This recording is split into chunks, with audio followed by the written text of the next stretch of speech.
우리 주님께서 사망 권세를 깨뜨리시고 부활하신 이 거룩한 부활절에 예수님의 부활의 은총이 여러분에게 충만하시기를 주님의 이름으로 축원합니다.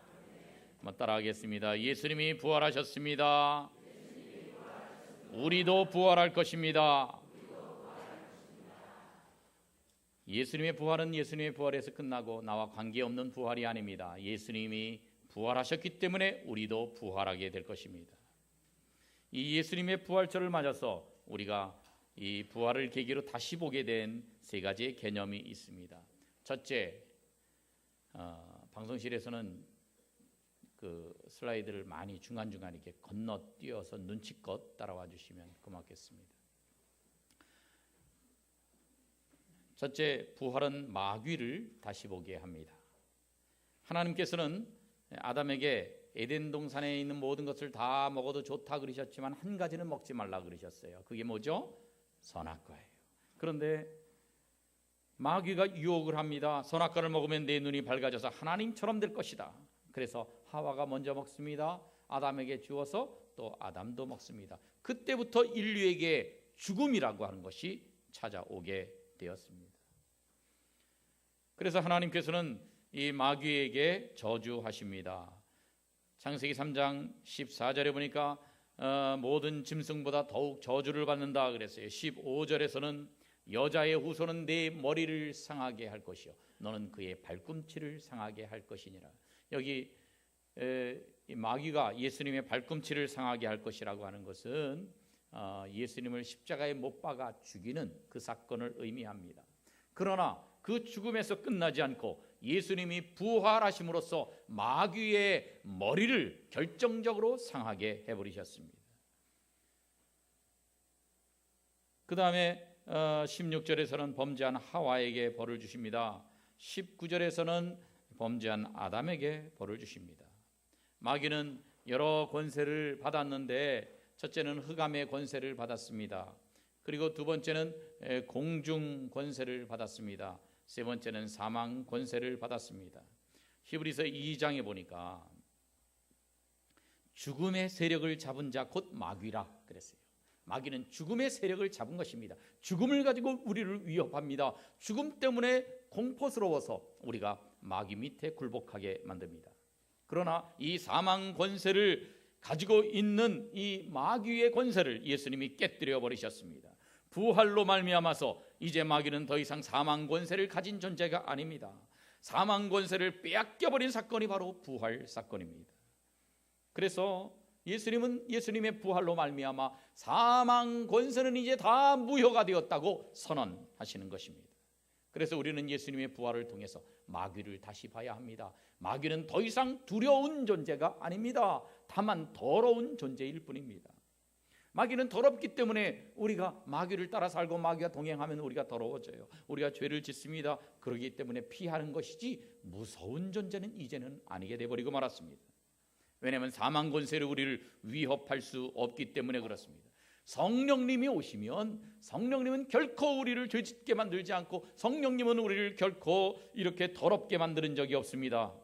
마귀와 같이 있으면 우리는 더러운 존재가 되고 죄를 짓는 존재가 되는 것입니다. 전에는 사망 권세 때문에 무서워서 그래서 마귀를 따라다니고 마귀에게 거역하지 못한 사람들도 이제는 부활로 말미암아서 우리는 당당하게 마귀와 맞설 수가 있습니다. 마귀는 무서운 존재가 아닙니다. 모든 권세를 우리 주님께 빼앗기고 결박을 당했습니다. 예수님의 부활은 마귀라는 존재를 다시 보게 만드는 계기가 되었습니다. 더 이상 무서운 존재가 아니라 더러운 존재로서 우리가 피해야 될 존재로 마귀를 두려워하지 않게 된 것입니다. 또 예수님의 부활로 우리는 죽음을 다시 봐야 됩니다. 예수 믿기 이전에는 부활을 확신하기 전에는 우리는 죽으면 끝난다 생각했어요. 죽으면 끝이라고. 그러니까 누가 제일 크게 위협하는 게 뭡니까? 너 죽여. 그러면 그게 위협이에요. 총을 들이대고 칼을 들이대고 죽인다 그러면 그것 때문에 벌벌 떨었습니다. 그런데 예수 믿게 되고 예수님의 부활을 확신한 사람들은 그때부터는 죽음에 대해서 다시 보게 됩니다. 죽음은 더 이상 우리의 끝이 아닙니다. 왜냐하면 예수님이 부활하셔서 우리의 부활의 첫 열매가 되셨기 때문에 그렇습니다. 고린도전서 15장 20절에 보니까 이런 말씀이 있어요. 다 같이 읽어볼까요? 시작. 그러나 이제 그리스도께서 죽은 자 가운데서 다시 살아나사 아멘. 잠자는 자들의 첫 열매가 되셨습니다. 첫 열매가 되셨다. 잠자는 자는 죽은 자인데 첫 열매, 부활의 첫 열매가 되셨다고 하는 것은 첫 번째 열매가 있으면 두 번째, 세 번째, 네 번째가 쭉 있다는 거예요. 마치 고구마 줄거리를 붙잡고 쫙 잡아당겼더니 고구마가 하나 나왔다고 하는 것은 계속 잡아당기면 두 번째, 세 번째, 네 번째 고구마가 줄줄이 나온다는 이야기입니다. 예수님은 우리 부활의 첫 열매입니다. 그 이후의 열매들은 바로 우리들입니다. 그래서 우리는 죽음이 완전한 끝이 아니라는 것을 알게 됩니다. 죽음은 이제 새로운 삶의 시작일 뿐입니다. 그래서 그전에는 마귀가 우리를 위협했어요. 죽음 가지고 위협했어요.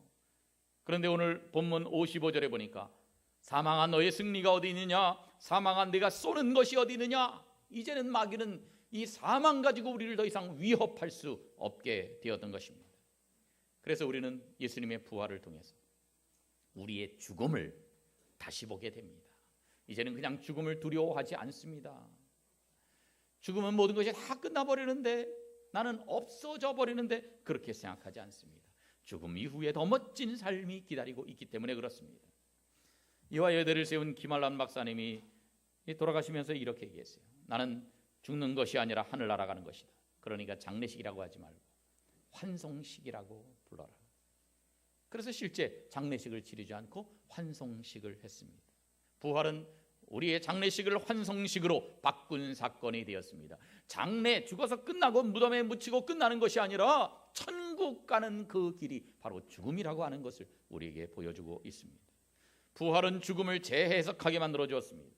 유명한 독일의 시인 괴테는 이렇게 말합니다. 죽고 다시 산다. 다시 산다는 게 부활이에요. 이 부활의 도리를 알기까지 너는 처량한 나그네다. 그랬습니다. 바이올린 최고의 이 제작자가 만들어서 박물관에 진열했는데 그 바이올린에 이런 글이 쓰여져 있습니다. 살아있는 나무였을 때 나는 말없이 자라났다. 그러나 나는 죽은 뒤에 노래를 부르기 시작했다. 그렇습니다. 살아있을 땐 노래 부르지 못하던 그 나무가 죽어서 바이올린이 되고 나서는 오히려 아름다운 선율로 노래 부르게 되었습니다. 우리가 그렇습니다. 우리가 우리 죽음 뒤에도 영광스러운 삶이 있다고 하는 것을 기억해야 합니다.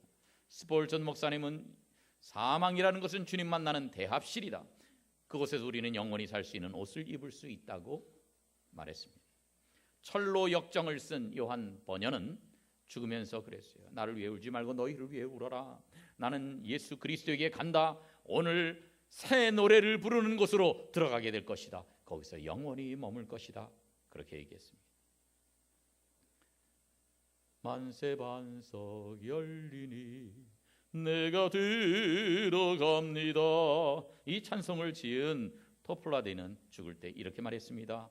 나의 영혼은 벌써 천국을 맛보고 있다. 여러분, 예수님을 믿는 사람들 그리고 부활을 확신하는 사람들은 벌써 죽음에 대해서 새롭게 해석합니다. 불신자들이 생각하는 죽음과는 전혀 다른 죽음을 보게 되는 것입니다.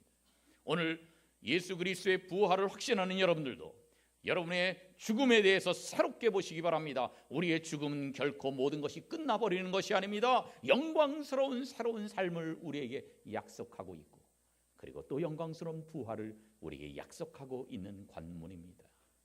그래서 죽음을 두려워하지 말고 정말로 죽음에 대해서 새롭게 보는 이 거룩한 부활절이 되시기를 주님의 이름으로 축원합니다. 마지막으로 부활로 우리는 삶을 다시 봐야 됩니다. 죽음만 다시 보는 것이 아니라 삶을 다시 봐야 돼요. 그래서 내가 내 남은 인생을 어떻게 살아야 하는지를 다시 봐야 합니다. 먼 훗날 나는 부활할 거요, 그렇게만 생각하는 게 아니라 그 부활을, 영광스러운 부활을 준비하면서 이 땅에서 지금 내가 어떻게 살아야 하는지 우리의 삶을 다시 봐야 돼요. 오늘 본문 58절 말씀을 보면 이렇게 말씀합니다. 58절 이제 고린도전서가 15장이 부활장이 부활에 관해서 쫙 말씀하시면서 그 결론으로 58절이 이렇게 말씀하는 겁니다. 부활이 있다는 거예요. 영광스러운 부활이 있다는 거예요. 그러므로 내 사랑하는 형제들아 견실해야 된다. 흔들리지 말아야 한다. 빨간 글씨만 같이 읽어봅니다. 시작. 항상 주의 일에 더욱 힘쓰는 자들이 되라. 아멘. 먼 훗날 우리는 부활할 거요. 그리고 거기서 끝나는 것이 아니라 지금 이 순간 주의 일에 더욱 힘쓰는 자들이 되어야 한다고 우리의 삶에 대해서 다시 재해석하는 것입니다. 예수님이 부활하신 다음에 무덤을 찾아온 여인들에게 천사가 나타났습니다. 그러면서 무서워하지 말라 그럽니다. 마태복음 28장에 보니까 죽은 자 가운데서 살아나셨다. 너희보다 먼저 갈릴리로 가실 것이라고 말합니다. 왜 갈릴리로 가십니까? 제자들이 예수님이 십자가에 돌아가시고 나서 실망합니다. 뿔뿔이 흩어졌습니다. 목숨이 아까워서 죽음이 두려워서 벌벌 떨고 자기 들어가 있는 방의 문을 잠그고 있었습니다. 그런데 갈릴리에 가서 대부분이 낙향해서 갈릴리로 갔는데 예수님이 그곳에서 11명의 제자를 다시 부르셨습니다. 그리고 그들에게 다시 일을 맡기셨습니다. 그들에게 제 사명을 주신 것입니다.